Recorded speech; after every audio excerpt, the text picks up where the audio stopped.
বন্ধুরা হাত মুখ দিয়ে বসে পড়েছে খেতে। মা কত সুন্দর দাও খেতে দিয়েছে। এখানে সেই ডাল কখন করলে আবার ডাল, এখানে রয়েছে তোমার সেই মাছের তরকারি আদা জিরে বাটা দিয়ে একদম পাতলা, আর এখানে রয়েছে সেই শাপলা ফুলের বড়া। আহা, জমে যাবে পুরো একদম।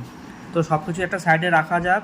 প্রথমে একে একে খাবার। এখানে এই যে একদম একদম লঙ্কা, আর এখানে একটা লেবু দিয়েছে, গন্ধরাজ লেবু। আহা, জমে যাবে পুরো এই মাছটার সাথে এই লেবুটা, জমে ক্ষীর। যাই হোক, একটুখানি শাপলা ফুলের বড়া, এই যে শাপলা ফুলের বড়াটা শুধু শুধু খাওয়া যাক। সত্যি এরকম ভাতের সাথে মেখে জিনিসটাকে এরকম নিয়ে এরকম খেতে হবে।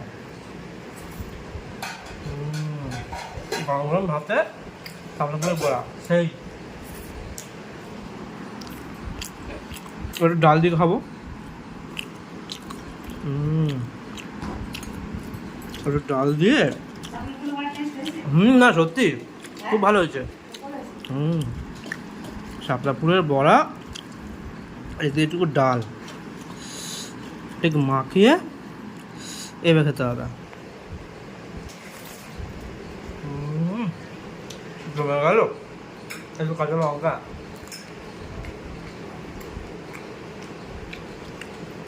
সেই সব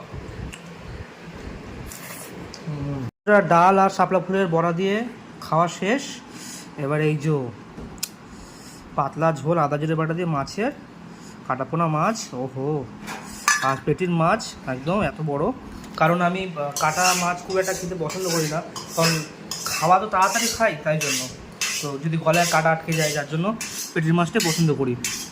তো যাই হোক, এরকম গরম গরম ঝোল একদম পাতলা, একদম পেঁপে আলু দিয়ে, এই যে পেঁপেটা একদম ভালো করে ভাতের সাথে মাখিয়ে নিলাম। মাখিয়ে এখানে যে লেবুটা রয়েছে, গন্ধরাজ লেবু, ওহো, এটা হালকা করে চিপে নেব, একদম চিপে নিয়ে ভাতের সাথে ভালো করে মাখিয়ে নিলাম।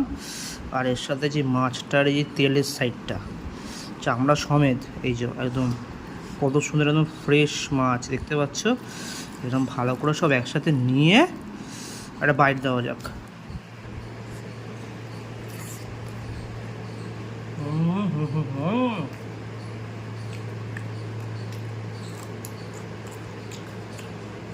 সেই স্বাদ, সেই স্বাদ।